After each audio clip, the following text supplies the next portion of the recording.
Okay, guys, we're on.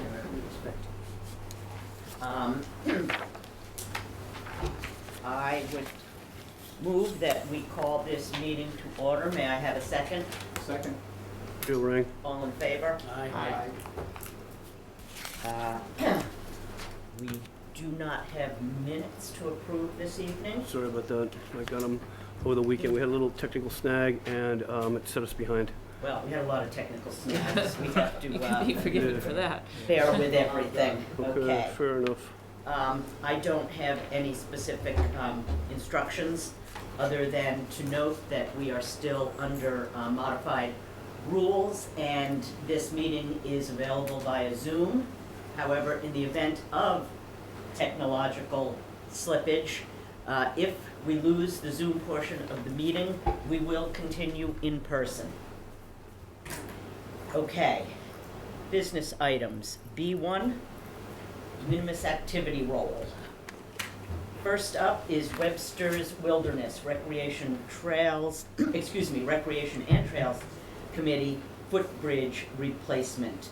The first footbridge on the Red Trail is in very poor condition and needs to be rebuilt. The building commissioner has advised that does not require any permits from the building department. And we have 3 commissioners who have noted that they consider this a de minimis activity. Special conditions would be obtaining all pertinent permits prior to starting the work. Does anyone have any comment on this?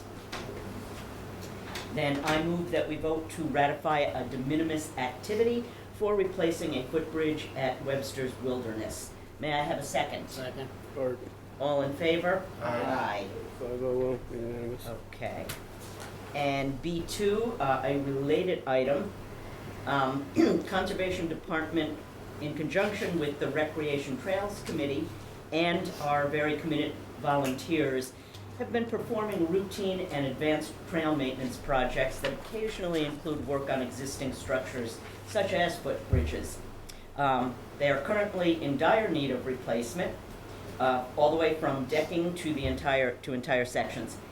As per the requirements of the Conservation Land Use Rules and Regulations, the Conservation Administrator is requesting permission to advance projects affecting footbridges and other infrastructure within the conservation land network. Separately, a request for conservation permit will be advanced to the Commission whenever working on existing structures within the wetlands or new structures within the wetlands. Work performed within the buffer zone will be presumed to be exempt as per Chapter 505-103.5D. Administrator Grafton is seeking ongoing approval of existing structure repair within conservation land networks. Any comments or discussion? Hearing none, I move that we vote to approve ongoing repair Just of... one clarification. Sure. So Bill, repairs would just go forward as needed. Anything that's any expansion of the system or anything new would come in front of us, correct? Yeah, the new structures within the wetlands would be most likely NOIs and would need conservation permits. That would be its own separate, okay? So structures that are currently in the wetlands, like this footbridge is in the wetlands, it needs repair. We're looking at that as we're saying that I would like the commission to acknowledge that those need to be repaired. They're dangerous public safety issues. Will allow them to go forward. Otherwise, I got to bring every one of these forward. Any like-for-like repair, I'm absolutely fine with. Outstanding. Anything, even if it's outside of the wetlands, anything new, I'd like to hear about. Okay, it says work performed within the buffer zone is presumed to be exempt as per 505-103.5D. But I note that Commissioner O'Donnell would like to hear about those as well, formally this way or one-on-one with you.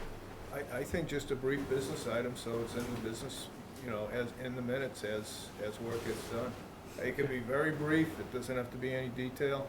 You know, if we want more detail, we can ask for it. I wish I would not have brought this forward then, because I was looking to streamline the process, that's all. I Okay, think we it's can, pretty streamlined. Yeah, I agree. I think just, a de minimis business item. well, I would do that, the de minimis items, I would do that when they go through these areas. What I was saying was that if we're in the buffer zone, or if we have an existing structure, that we could move forward on them. For example, I probably, I agree with you, Bill. He's Anything agreeing that's a with you there. repair So is then- absolutely fine. Union Woodlands is in the wetlands, it needs repair, I've got to bring that forward. I'll just run it through as a de minimis, is that what I should do? Yeah, you said, Okay. I mean, anything that's a repair of an existing system, I'm fine with. I think that, Bert, to make sure I understand what you're saying, only new, Yeah. only new. New or, anything that requires, I mean, Bill knows if it requires a permit, if I would it's hope. rebuilt in the wetlands. Yeah. So that's where I was going, was I was trying to make sure that we're only burdening you guys with the new, and not with the existing, because I figured you'd want to keep the existing, which is not, it's not a lot, but I don't have a full inventory of it, because I haven't walked every property and I haven't photo documented or any of that. They're just broken down pieces everywhere. But if it's new, it needs a permit, that's a flat out fact, so. So I I think we're- I think we're there. well, we're on the same My only page. difference was, even if it's not in the wetlands, if it's on conservation land, I And think it's we should new. know about it. yeah, Correct. New is what Bert Change. wants. Is that, okay, so new only, okay. new only. Okay, I got that, that's great, that's helpful. All right, new Okay. only. Goes through Concom. So the vote is to approve ongoing repair of existing structures within the trail network. Yes. I move that we vote to approve ongoing repair of existing structures within the trail network. May I have a second? Second. Susan. All in favor? Aye. Bert, was that you coming in close on that second? We'll give it to Bert. And 500. And did just quickly, just to let you know, the next project will be Union Street Woodland, no different from this. We have two footbridges to fix there. I'll send you an email, because you'll get that. I want you to know what's going on. Okay. Business item 3, Enforcement Order Hearing Officer Initiative.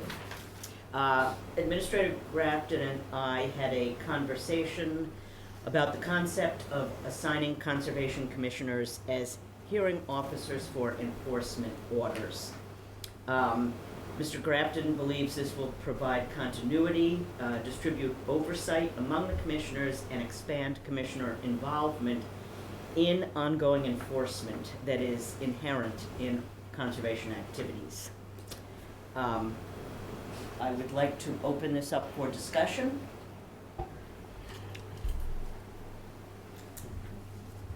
I don't see any negatives with that. I don't see any negatives.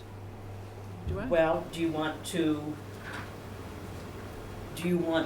burden yourselves with another No, responsibility? But No. how does it help? You want engagement, is that what you're, what the? Well, I think Bill believes it would engage us and hopefully also the people being enforced on might react with more alacrity if there was a commissioner assigned as a hearing officer. I have mixed feelings. I don't know. I don't want extra work. However, I agree with Bill's spot, and while it's a cargo that goes with the position, that puts Bill in a position where he's always, if you will, the bad guy. Having somebody from the commission represented kind of helps him a little bit there, so that may be an advantage. And he's only trying to do what we're asking him to do, but I'm sure he takes the brunt of Oh, some he of these does. things. He does, and enforcement is not. It's not fun. Who likes Not to see fun.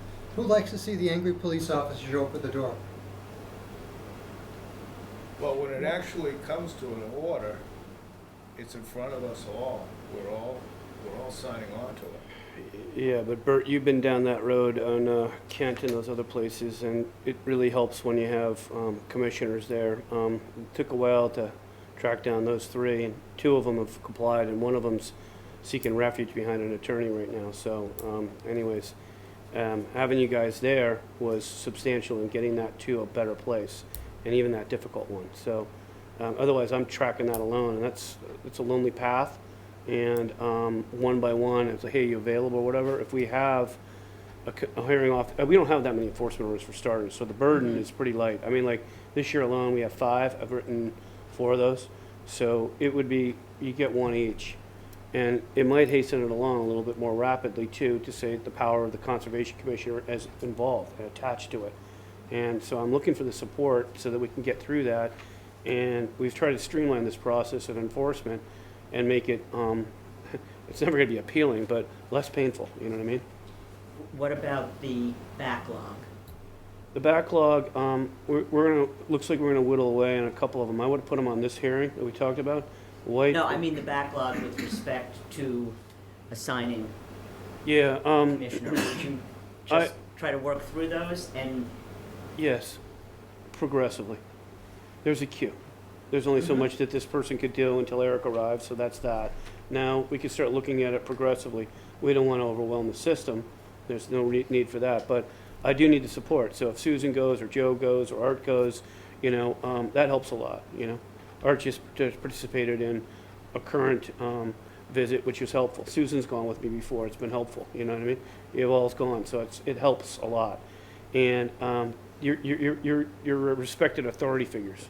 So it takes a whole new realm of it, and it shows that conservation is looking at the highest level. do you have any No, I don't, opinion? I don't mind that at all. I think it is helpful to have a commissioner there and someone that lives in this community too, Right, which is a little different from, you know, from a Bill. paid staff, right? Yeah, I agree, and I don't think it's gonna be that much extra burden. And for me personally, I can't get, you know, I'm already under the gun, so. You're the expert. You're done already for the year, so you know. Yeah, right. Because there's not that many every year. so- I see. Joe, are you, I'm fine. you're fine with it? Yeah. Well, in that case, I vote to establish enforcement order, I move that we vote to establish enforcement order hearing officers, modeling them after the conservation permit hearing officer assignment protocols.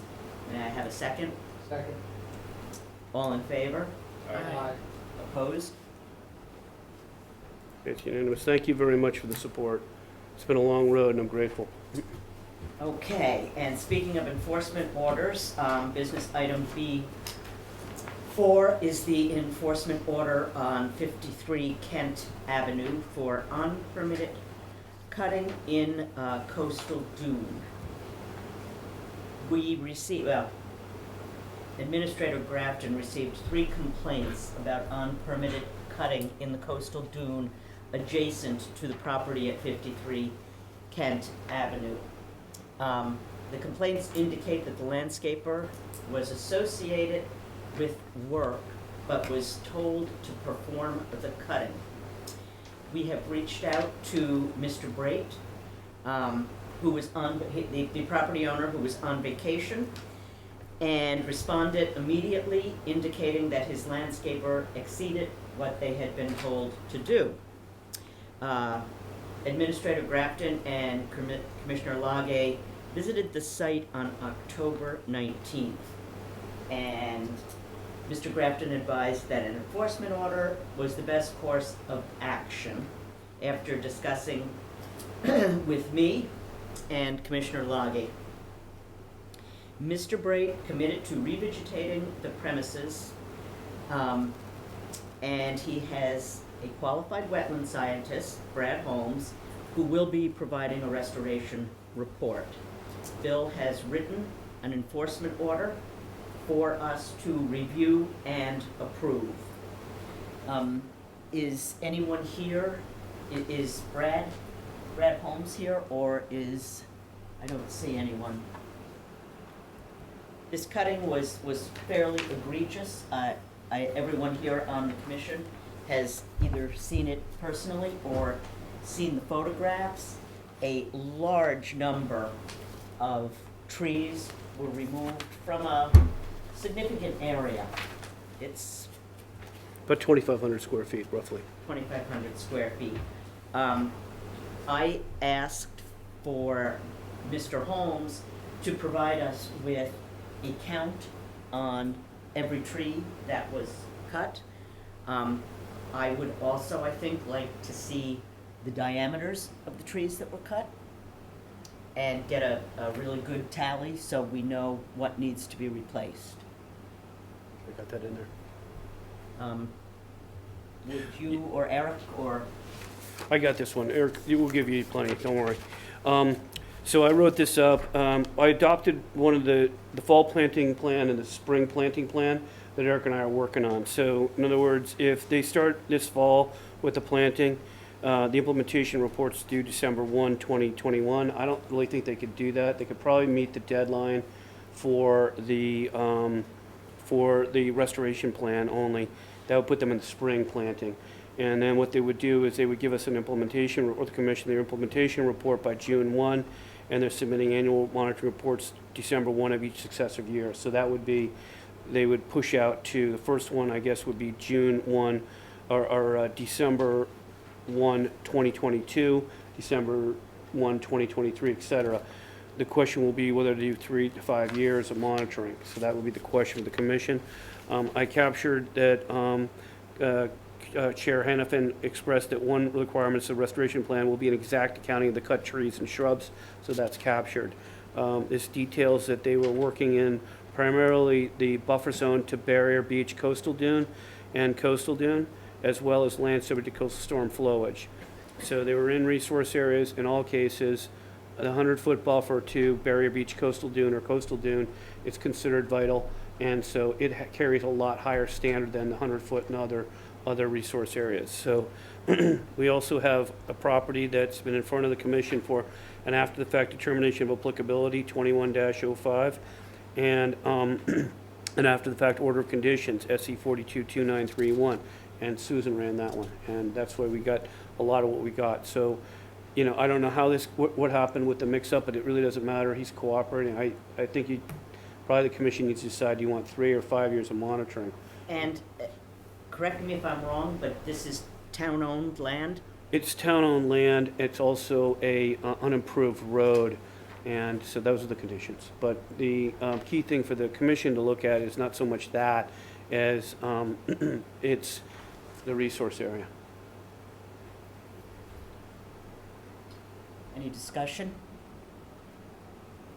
Do we want to give any guidance as far as what we want for restoration, so that we get the correct thing to? Yeah, I didn't put that in there. I didn't want to overstep here. I was just, the one thing the 3 to 5 years would be one piece of the guidance. The other one would be, are the cut trees to be replaced 2 for 1? He said that he would go beyond. There was you saw the bocce area that was Right. very denuded. If you went out to the right of the pool and behind it's open there, they used to use a bocce, I don't want to go into a lot of detail, area, and they cleared it, I guess, back then.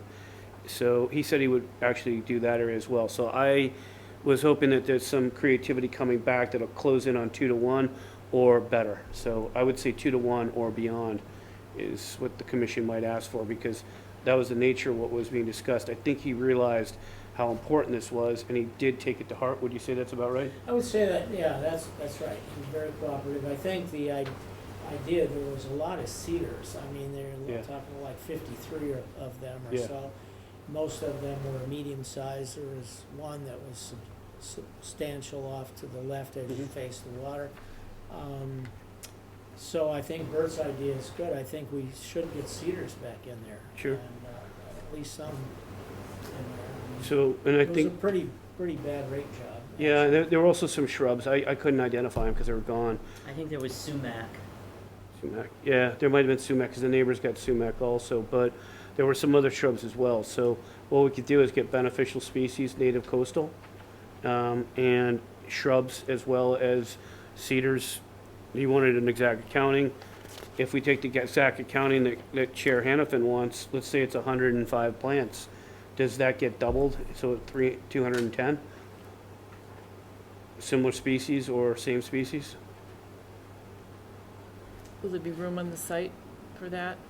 There is. I think so, and I think, putting enough in, so the survivability, you're gonna get enough, and, I mean, there was those of you that were out there saw the amount of cutting that was done. It's not just the volume, but it was the intensity of Mhm. what was there and it's cleared out. Yeah, because that's how the invasive jump in, because the neighbors got, and all of them have it. The shade that we had going on at this property prevented the invasive plants from taking hold. The seed might have fallen, but it never gets enough light, it can't germinate. So now we have a bigger problem, because that area, if it's not quickly reforested and revegetated, now you're allowing for the invasives, which are on the neighboring lot, to come cruising in and take over. So these are the issues. So the other point would be the size. Okay. Good point, Bert. And then quantities. All right, so I'm guessing still a Like little, Art said, I noticed that same big stump, I think, Yeah. it'd be pretty difficult to replace that size, but a lot of the others, they were maybe a 2-inch diameter, maybe? Yeah, that sounds good. okay, I'm kind of understanding a little bit here, and then we'll have an option for the bocce area. So, 3 to 5 years? 3, 4, 5 years? Because usually it's minimum of 3 on enforcement. Well, I thought we normally did 2 to 3. That's when we do mitigation for a project, 3 to 5. We haven't done 5, we haven't done 4, but we've done 3. I mean, it seems to me if we're doing annual reviews, we don't need to specify that, because if there's failure, Yeah. we're gonna catch it and, I guess that's true, but one of the things that we had tried to incorporate into the write-up that we'll be bringing to you at some point was that if it fails, then it will be another successive growing season, or the commission could enforce. Here we are in enforcement, and it's a tough, rigorous environment, you know? And so in order to make sure that they take good care of the plants and to get their dissolution letter, then I would think that a quantitative number could work in this case. We could continue to roll it out until they meet the successive growing seasons, but I thought 5 would create a presence also of the commission. I mean, it's unthinkable, you know? agreed. And I think Mr. Brait probably would agree with that, you know, after we spoke to him, you know what I mean? So, I see this as a pretty extensive renovation of land that has a negative value. So I see the advantage of a 5-year term. And then if it doesn't grow, to extend it at the end of the 5 years. 5 years. okay. Minimum of 5 years then. And when Brad Holmes has developed the planting plan, may we review it? Okay. Commission to review. So I'm gonna make some changes to what I've written up. Commission to review. And I would like to see specificity, Got it. what plant goes in what place, so that, Locations. Go by. Yeah, we've been down that road, haven't we? We've seen right, some because things. otherwise it's, well, that didn't work there, we put it over here. Eeny, meeny, miny, mo, kind of thing, yeah. The final minimize thing that. is, I don't think we can make a definite answer to this tonight, but as far as the ownership of the land and within that unapproved road, as I understand it, that belongs to the town. Correct. So if it does, it shouldn't be used for, personal use, storage, or... Agreed. We don't have to put up signs or anything, Do- so we get in trouble with that. We just do the plants, you know? Okay, but are there conservation markers on this property anywhere? I don't believe so. We Do you? could put it on his, have it at the end of his fence, but I'm I not, was gonna, because his fence is, I think, effectively on property line. Yeah, there was enough barriers there, as I recall. Everything was But pretty armored, nevertheless, but nothing it out. got totally no. cut. So Right. is there Yeah, there's no. value Couldn't tell in, it was town-owned land. right, Yeah, right, that's a good point. is there value in somehow marking Yeah, conservation workers, we could add that. No touch, or, you know, what, I don't know If- what is appropriate. If we're correct about it being town Right, line, if we it can would be on his confirm lot that. line, I think. Yeah, that's what I was gonna say. We could have something substantial as a lot line, give them the disc, the 4-inch disc, and just we'll have the no disturb zone. Don't get into the property line, just right on right on the edge of his retaining walls, and just have them so that they're clearly seen, you know? Good idea. Okay, so that means probably a minimum of 4, 1 on each property edge, and then 1 in the middle, okay? On each middle, so 4 conservation markers. Okay, I can get all that. I do have a handle on it, and I got the tape, I think. So what I heard was the exact accounting, 2 for 1 based on that. The bocce court's optional. Conservation markers along the retaining wall, 4 minimum. Want exact locations, we want size, because we had size differences, and we want quantities. A minimum of 5 years of reporting, and the commission is to review the planting plan before implementation, so I better put a deadline on that. So maybe 30 days after it's due, so by January 2nd or thereabouts, the commission is seeing the restoration plan, okay? So 30 days after. Okay. Yeah, it's just a sad day when I heard about this one. Yeah, that was deeply unfortunate. Any other comments or discussion? In that case, I move that we vote to issue an enforcement order for unpermitted cutting at 53 Kent Avenue. May I have a second? Second. All in favor? Aye. Aye.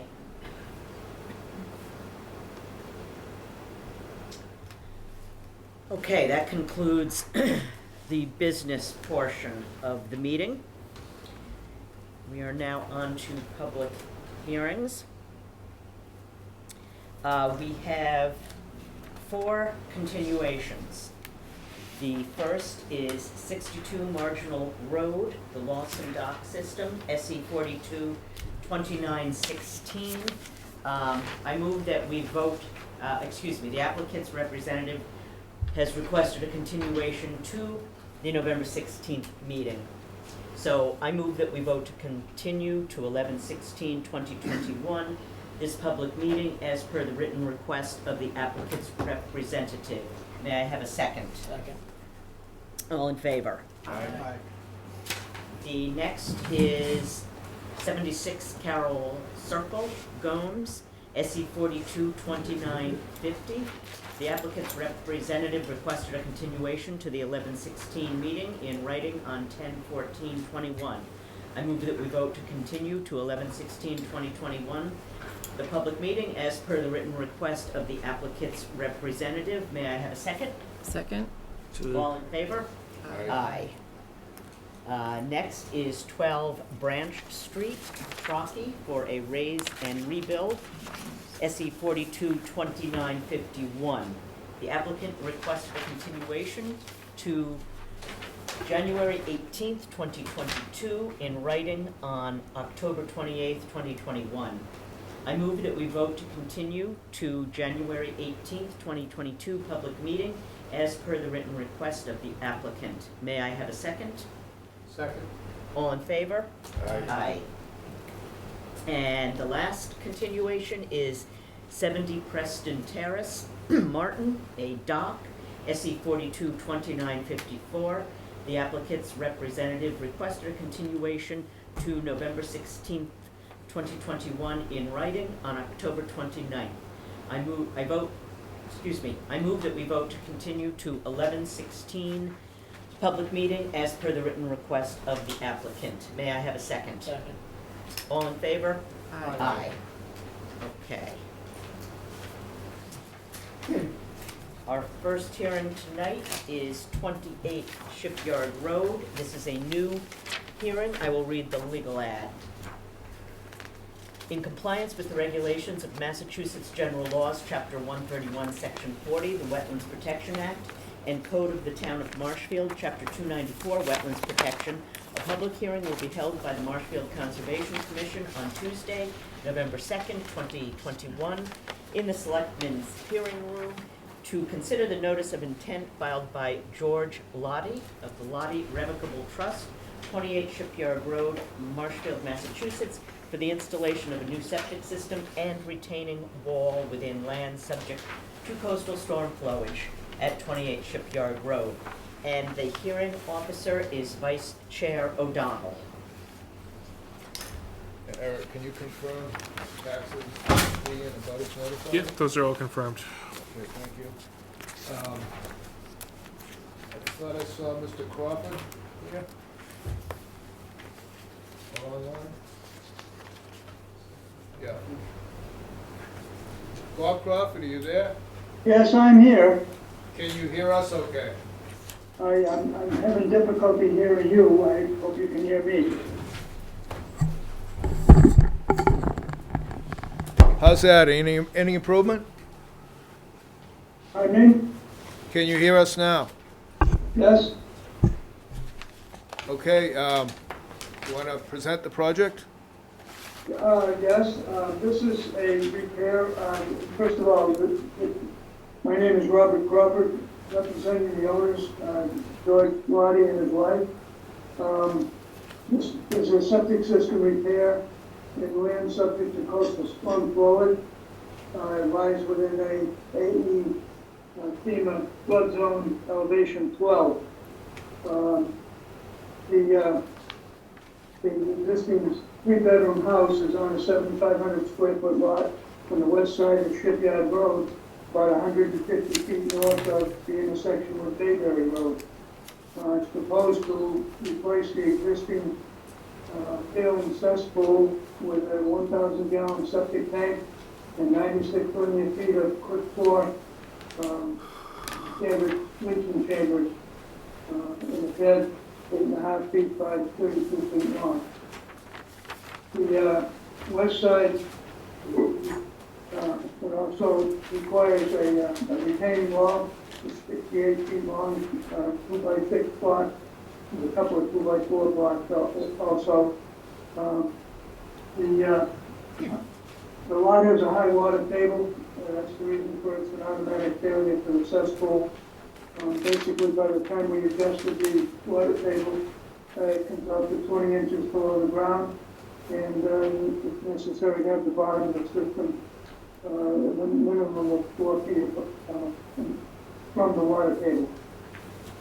The mound height, the maximum point is about 4 feet 9 inches, and it requires about 250 cubic yards of fill through, including the materials to construct the system.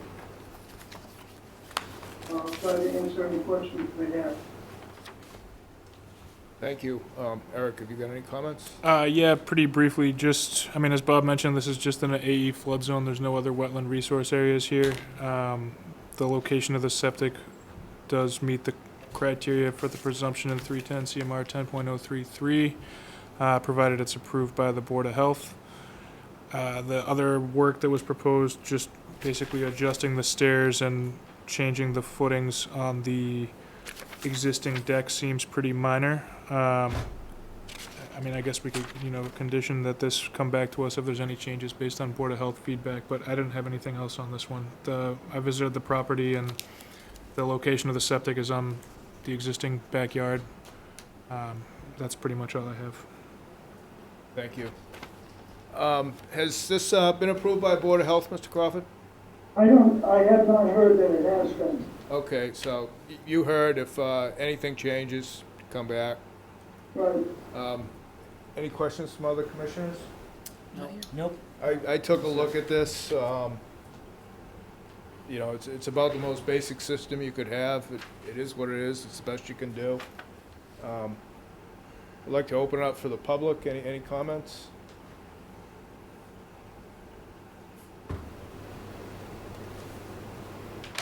I hear none. I'd like to make a motion to close the hearing. And Eric, is it just standard conditions? There's nothing? Yeah, just standard. We could include the one about Board of Health and coming back if anything changes. Okay, that's the only other thing. All right. I'd like to make a motion to close the hearing and issue special conditions. Have I got a second? Second. Joe? Bill? Yep, All we in caught it, favor? Joe. Aye. It's unanimous. Thank you very much. Thank you. Okay. up is 274 Foster Avenue. I will read the legal ad. In compliance with the regulations of Massachusetts General Laws, Chapter 131, Section 40, the Wetlands Protection Act, and Code of the Town of Marshfield, Chapter 294, Wetlands Protection, a public hearing will be held by the Marshfield Conservation Commission on Tuesday, November 2nd, to consider the notice of intent filed by Samuel Speakman, 388 Airline Road, South Dennis, Mass., to elevate an existing single-family home within the Barrier Beach, Coastal Beaches, Coastal Dune, and land subject to coastal storm flowage at 274 Foster Avenue, Marshfield. And the hearing officer is Commissioner Karen. Eric, can you confirm abutters' taxes, fees? Butters, taxes, and fees are okay, but we have not received a DEP file number for this one, so we can open this and discuss it tonight, but we would need to continue it to the next meeting. Right. You're standing, are you Mr. Bakis? Yes. Okay, did I pronounce that correctly? Yes, you did. You're Is there any rep- particular place you'd like me to stand? Paul Bakis with Grady Consulting on behalf of the applicant, Sam Speakman. Here to present the notice of intent for the raising of an existing single-family dwelling at 274 Foster Avenue, located between 12th Ave and 11th Ave in Marshfield. The existing structure is to be elevated above the base flood elevation. The site itself is located within the buffer for a coastal beach and a concrete seawall, which is operating as a coastal bank. It was constructed by the state a few years ago. The project site itself is within a barrier beach and a coastal dune. As I mentioned, the existing dwelling is to be elevated onto concrete piles. The existing site, there's concrete stairs that lead down to an existing basement that is to be removed. An existing deck on the right side is to be removed, and the applicant wishes to put a proposed deck at the rear of the property. On the left side of the property, there's existing decks and steps. Those would be renovated to meet the new elevation, and that is their access and egress. Underneath, the existing foundation is a mix of concrete foundation and CMU, concrete masonry units. That is to be removed and filled with clean, fillable soil, and the applicant wishes to put gravel underneath, gravel at the top as to provide parking underneath the existing dwelling. I think that's pretty much all of the site. If there's any additional information I can present to you, I'm happy to answer any questions. Eric, would you like to, Yeah, I have a few points on this one. So we're in a VE flood zone and a coastal dune, and our regulations in the building matrix within coastal environments calls for open piles without footings in this environment.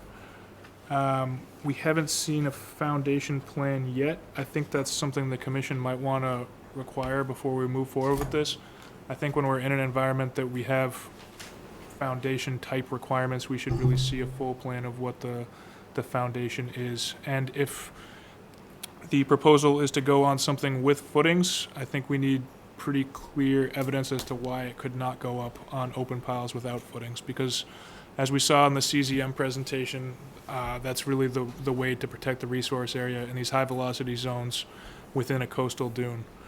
So I think getting the detail on that is critical, and having that be part of any approved plan is important.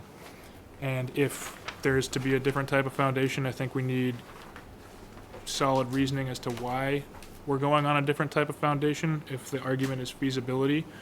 And the commission might want to consider, getting a third-party opinion on that if it gets that far. Aside from the foundation type, which I think is really the bigger issue here, I would note that the footprint of the overall building is expanding. There's a kind of porch type, enclosed porch in the back right now that's kind of becoming house. You can see here, it's currently porch back here, and then that's gonna be built as the house, and then the deck is gonna extend closer to the seawall than the current building is. So while we would be opening up underneath the house, we are expanding footprint and moving closer to the seawall. So that's something the commission might want to consider.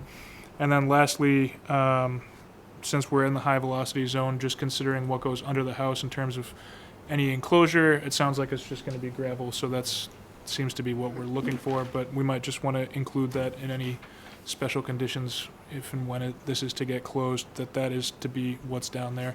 I also noted, I believe it might have been in the narrative, that the area below the house was to be used for parking and storage. Maybe we would also just want to clarify what constitutes storage, because if we're in a high velocity flood zone, I think we want to make sure that nothing is down there that's going to cause damage during any storms.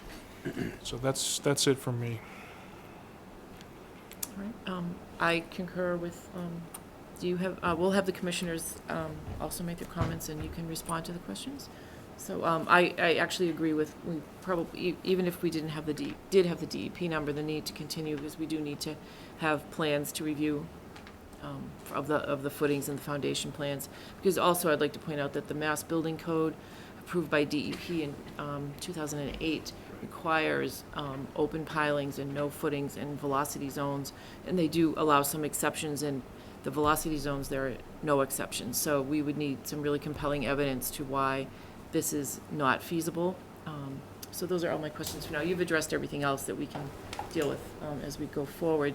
Do any other commissioners have comments on this? I have one simple comment. We spoke that it was building code, and to protect the resource, I think it's equally important to have no footings to protect the building. When you watch these places when they have footings, you can see how readily it gets washed up. We should be looking at the house. If the house comes down in the resource area, that's another big problem. So I think that's It's a important to safety. consider. Yes. And it should be stated when we start to do these things. And we're trying to think of the homeowner as well. So, I haven't, you did a great job, Eric. Where is the impervious table on this site plan? It should be up in the middle. Excellent. We are proposing to reduce the impervious area by about 1,200 square feet. There is existing asphalt, if you count the house gets elevated. There's existing asphalt along the side of the houses. The intent is to saw cut that and replace it with sand. Okay, so, Typically on these impervious tables, we would have the house count as coverage, although the underside is I had a discussion and I was told to take it out and count it as open, so counted as open, okay. that was my instruction. I can adjust it if the commission feels the need to be adjusted. Well, at least maybe having a table of coverage then. Coverage. And if we don't need to call it impervious, that's okay, but I think seeing coverage would Just be a coverage, yeah. positive step on that. yeah, throwing in as coverage, because they're slightly different, but important to we have to be able to factor that in, especially in these environments. You have rain percolation, all kinds of things that are variables. So Eric's killed that one. Thank you. Particularly where we're getting, I'm sorry to interrupt, closer to the resource area. It's, Yeah, when you're in the dune, you're in the dune, but you're getting but closer to you're the getting beach. closer Yeah. to The wave velocity area, yes. Did anybody else, any commissioners have further comments? Nope, not here. Bill, were you set? Yeah, that's just, I wanted to make sure that that was out there, and then Paul, the commission's gonna need to get convinced, for anything that deviates from what the regs say. So, ergo, the third party possibly, is coming up, they call that, not us, So you don't have any plans to distribute at this point for us I of the just received foundation? them today.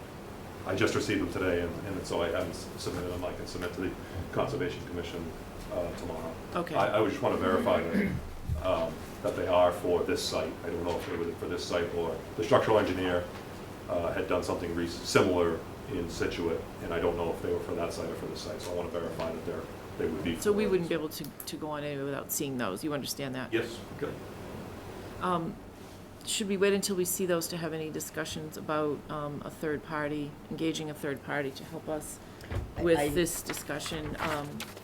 Given the importance of this area, and this is likely to come up again, and this is the first house being elevated on that particular part of Foster Ave, it's likely we will see more of these, so we want to be really clear on why we would not go along with the building code and guidance from CZM that we do get.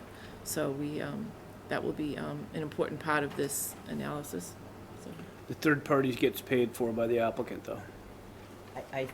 I I think we need to wait until we have Till we see. the plan I in agree. front of us and proceed from there. Okay. Agree?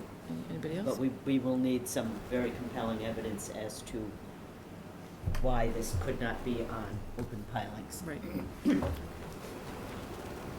I don't think there's anything else that we need to address at this point. We have to wait till we see the plans. Do people agree with that? Agree. So with that, I'll make a motion to continue to, you already have these plans, so we could continue potentially to the next hearing, which is the 16th. Potentially the next hearing on the 16th. Is that, are you sure about that? Is that, because we can I go would have further to- out if you need to.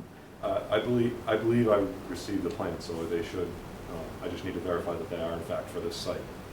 You can let us know if you need to Yeah. push it out further. Okay. Yeah, we can, right, okay, So- so the next hearing, I'm sorry, go Well, ahead. sorry, no, I'm, Go ahead, you can, do either of you guys know why we didn't get the number? Is it taxes or just what happened? Do you guys know? I don't know, Okay.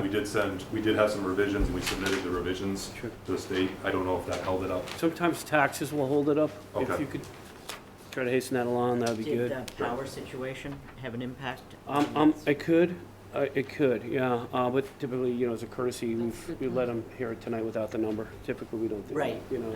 yeah, I'm thinking perhaps the storm had an impact on this. I think the commission's saying that because of the storm, the number, you get to hear it tonight. Typically, if we don't have a number, you don't get to get heard. It's open, close, move on. Yeah.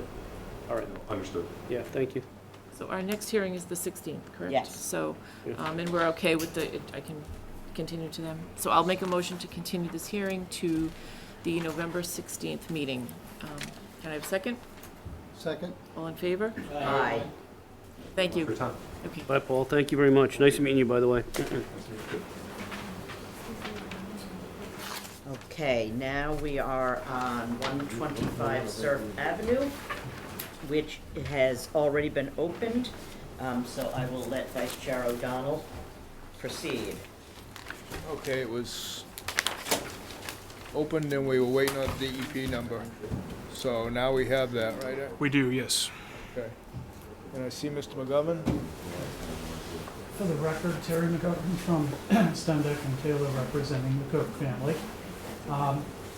The application for the notice of intent that is before you is to elevate the existing single-family dwelling at 125 Surf Avenue, corner of Surf and Constitution. And basically, it's a house that's used somewhat year-round. And they've done some work to it recently. We've also been in front of the ZBA recently for a change to the roof line, which is the dormer. And what the Cooks would like to do, since they're going to be spending more time there, is to elevate it and get it up above the flood zone in compliance with the building code. We're in an AE 9 elevation flood zone. We're actually proposing to bring our first floor up to 12.8, which gets us up above, gets us more than the 2.8 above the elevation 9. And because of the location that this one is in, it's not in Barrier Beach or coastal dune. They are in fact proposing to do a poured foundation with smart fence with 2 garage doors facing the Constitution Road side.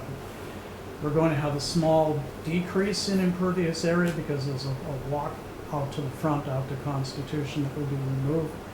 I've noted to the Cooks that we're showing the new driveway entrance to be stone, could be seashells, but it's going to be pervious surface, either just crushed stone or seashells, either or. So that part of it is pretty straightforward.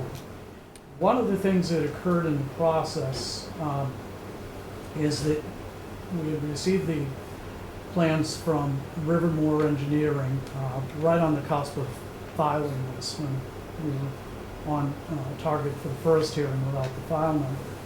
And in looking at it, we filed the foundation plan with it.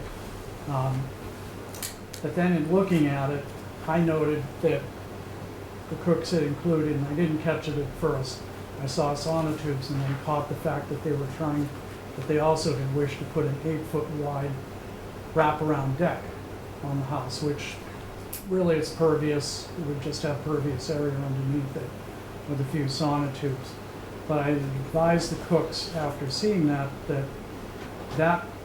because it encroaches into the front setback and because you're elevating the structure, so that deck would be more than 4 feet off the natural grade, more of a zoning bylaw issue. That deck either has to be conforming, or they may in fact have to go back to ZBA. When we talked about it, which was last Monday on the cusp of doing a revised plan, of course then we all know what happened after that with the storm. They had made a suggestion about narrowing the width of the deck. And I did not have time to make that change on there, but I did speak with Andrew Stewart, and he confirmed that any kind of a wraparound deck may need to go back to ZBA for a special permit. So what I'd like to do is to be able to close the hearing to elevate the house. That's work that they would like to start this fall while nobody's using it. And if the commission would consider that we come back probably end of winter, early spring when the house is up, and look at the size of the deck as a de minimis change to it. It may only end up being a 4-foot wide deck so that they can connect the elevated walkway, but that's something that may need to be determined by the ZBA. But I'm letting you know that that's out there, and I didn't want to bring it in front of you without checking with Andrew, and I don't see Andrew on there tonight, but he suggested that it could be potentially done as a special permit because the house is non-conforming to the Surf Ave side, but he'd have to get back to me. The rest of it, I think, is fairly straightforward. They're going to have a small decrease in the area, no habitable space, obviously, in the basement. We've shown the required number of flood vests. Sounds good. Comments, Eric? Yeah, I mean, this one's pretty straightforward, I think, since we're also just in a flood zone on this one. The foundation, as Terry mentioned, is fine, being a concrete wall foundation with flood vents. As to the deck, I think, the commission might not necessarily want to commit to doing a de minimis for something they haven't seen yet. But I think, we could review that when it comes in down the line as a de minimis. I think since we're just... As described now, it sounds... Yeah. Sounds great, but if it changed... Yeah. Yeah. Yeah, we're showing the required landings. Originally, the plan from Rivermore, and it took a little bit for me to kind of sort it out because I had to look at the. I didn't see it at first. I was looking at just the just the foundation, and then I caught the sonotubes, and so I went to the framing plan that showed an 8-foot wide wraparound deck, and I said, you're only 11 feet off Surf Ave, so that puts you 3.2 feet from the property line of Surf Ave. I think Andrew might have something to say about that. And,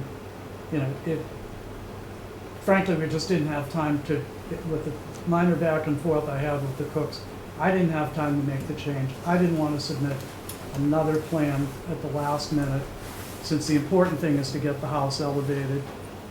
I wanted to put it out there that it's going to come in some form once we talk to Andrew about it and see if it has to go to ZBA or can be handled as just a building permit.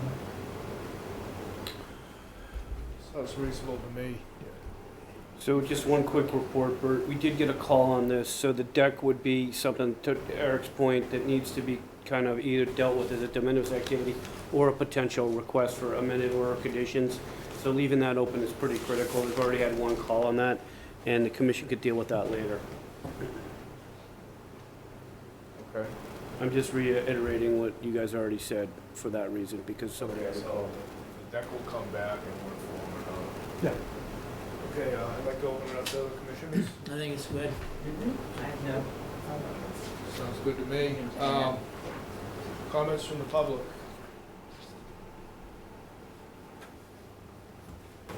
I hear none. Eric, are there any special conditions?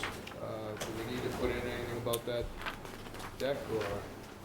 No, I guess it would probably be better just to review it as it comes in later, like we would any other de minimis change or de minimis activity. It'll be de minimis, or it'll be, Yeah. You don't have to complicate this Yeah. order, so in that case, I'd like to make a motion to close the hearing and issue order of conditions. If I got a second. Second. Second we are, all in favor? Aye. Just so we're on the same page, we'll put the standard conditions in for D3, so. Thank you very much. Good night. Thank you, Terry. Good night. Easy night. I have my dry pants on that. I saw that. I didn't recognize you not being in the mud shoes, you know what I mean? You're muckers, right? Okay, that concludes the hearings. Now we have requests for certificates of compliance. The first being 3 at 110 Elm Street, SE 420276, SE 421947, and SE 422460. And Eric, do you want to Sure. give us some background here? Yeah, so like you said, we have 3 orders of conditions at the same property, the oldest going back pretty far in time. The first 2 were for a 3-car garage and a septic repair. There's also been 2 RDAs on this within the past 10 years or so for a breezeway and for something else. A driveway. A driveway, yes, thank you. And then most recently we had the drain NOI, and this was basically, I'm gonna try and pull up a site plan here to show you what we were looking at. But essentially there was a bordering vegetated wetland that ran through the backyard, and it at some point had been kind of mowed over. And this was a situation back in 2013, around there. And you can see here that this bordering vegetated wetland runs through the backyard, and then at some point it gets mowed down, and then included in this most recent NOI was a plan to restore it. So basically they called for 295 plantings. Most of it were 2-inch plugs of grass. 45 of them were bushes, and upon a site inspection by South River Environmental, they found that 10 sweet pepper bush and 10 bayberry were not planted. So that's roughly half the bushes from the restoration plan that were not planted. There were also 3 years of required monitoring reports, and we do not have any evidence of having received any of those. I took a look at the site last week. That vegetated swale in there is pretty well vegetated, but it looks like this, bordering zone here that was supposed to be planted with the bushes is looking a little sparse. So I guess from my perspective, the first 2 of these 3 NOIs would be okay to close out with certificates of compliance. The engineer provided letters saying that they were constructed according to the order of conditions, and there doesn't seem to be any issues with those. But this most recent one, I think the commission may want to consider denying at this point until we can get a qualified wetland scientist out there to assess the current situation in relation to achieving the goals of the restoration plan that was sent in as part of the NOI. You can see here the planting table. It's probably not very clear up here, but basically we have a set of grasses here and then a set of bushes down here, and we're basically, like I said, missing about half of the bushes. So it's a pretty wet area here. There's a little pond constructed here, and it's surrounded by short stones. So it looks like it kind of got halfway there, but it doesn't seem to have had the attention and monitoring over the years, and necessarily also the follow-through on the implementation. So I think getting someone out there to assess the situation and determine what is needed in terms of plantings, if any more are needed, would be a good move before issuing any sort of COC for this property. What year is that plan, Eric? This one, I believe, let's see, 2013. So these have a long history all up and down Elm Street, and some of the people who've been on the commission before will remember this well.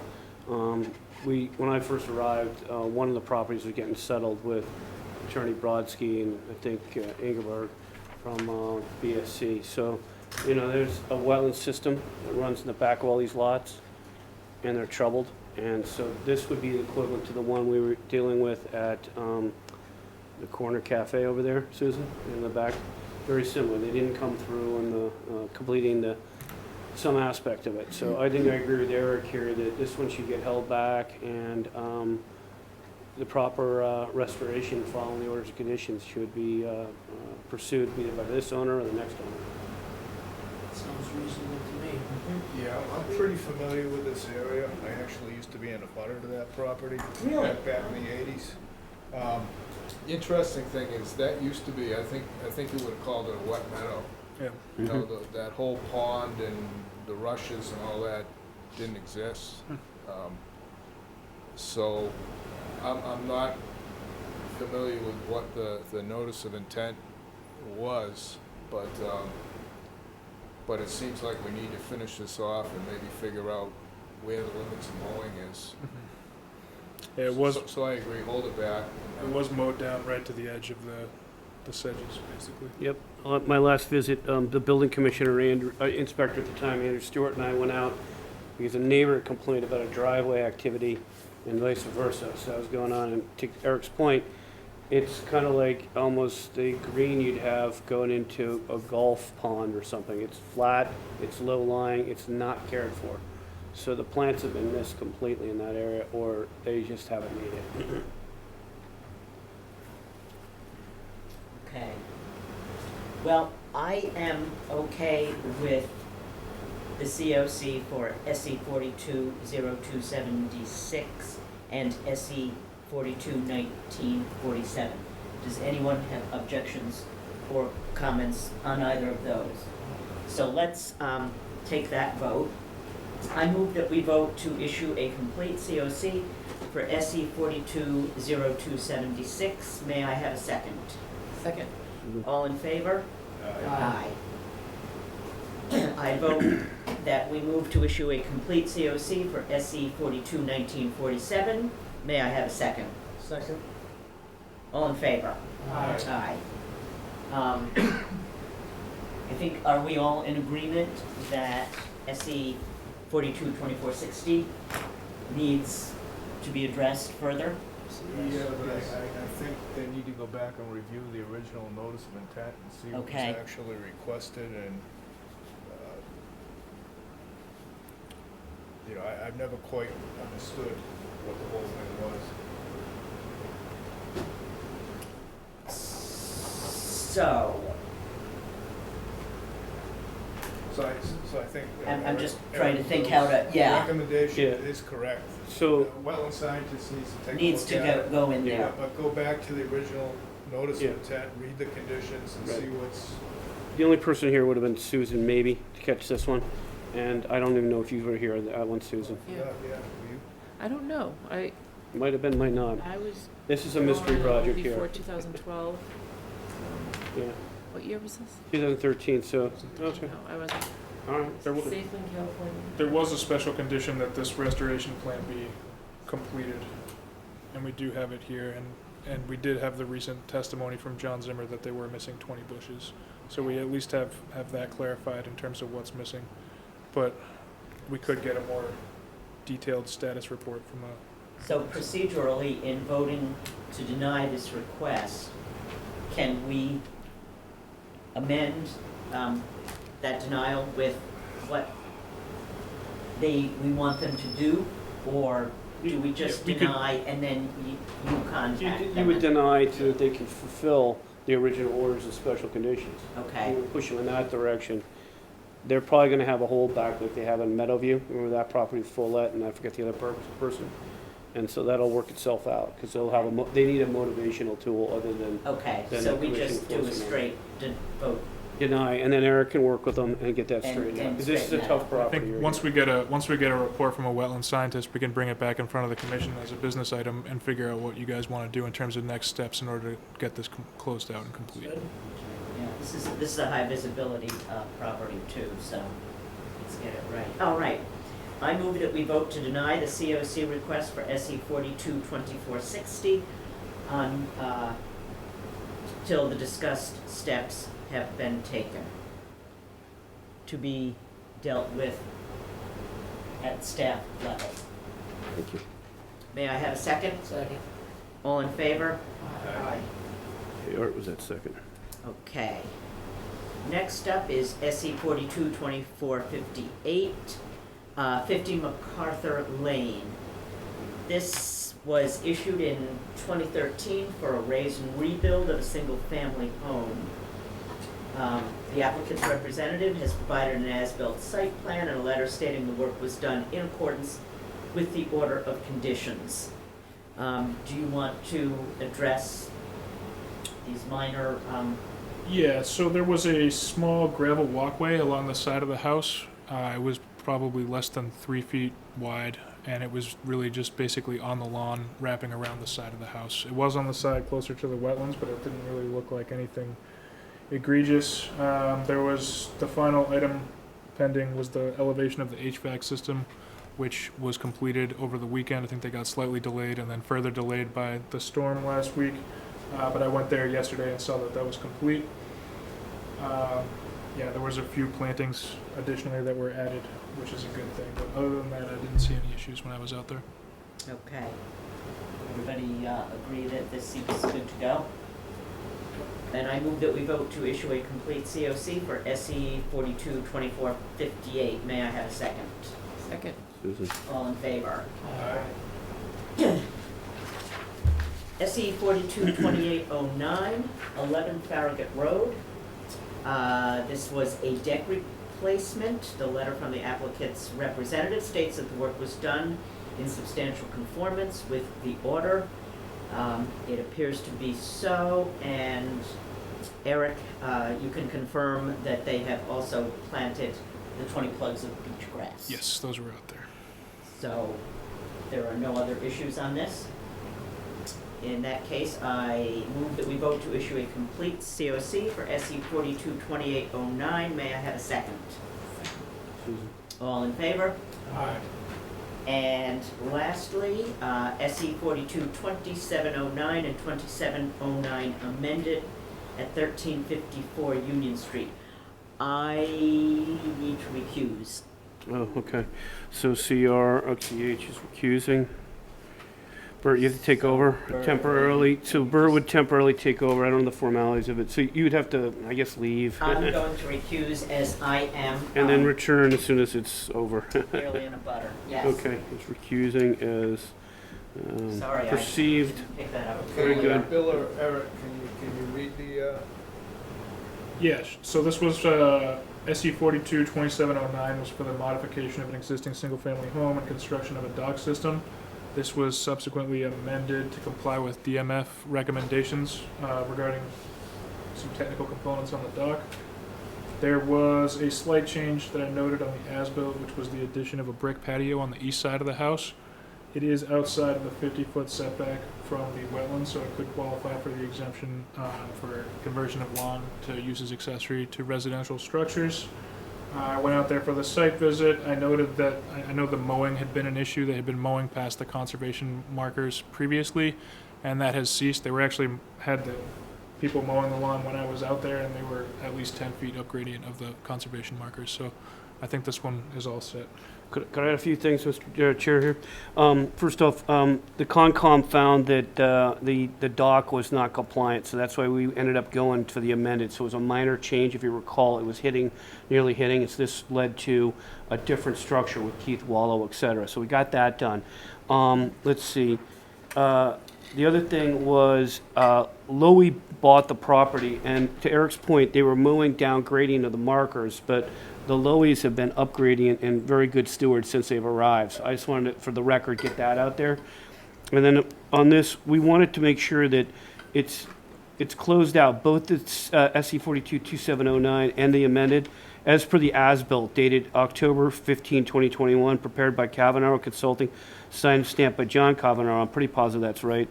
And then what I think we forgot, and that's both of our faults, is we didn't put the standard ongoing conditions, and I don't have them in front of me, but they're like no prop wash, don't put the float up, drag it across the salt marsh, etc.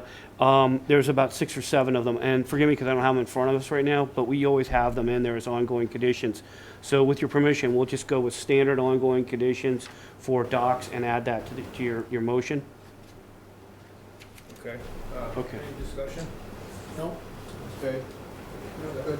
I'd like to make a motion to issue complete COC with the ongoing conditions for SC 42-2709 and 2709 amended as per the as-built dated October 15th, 2021, prepared by Cavanero Consulting, signed and stamped by John Cavanero, RPE, including standard conditions.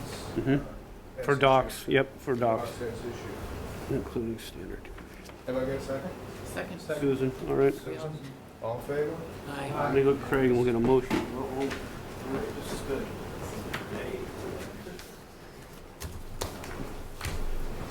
Sorry, Bert, I didn't Oh, quite all right. remember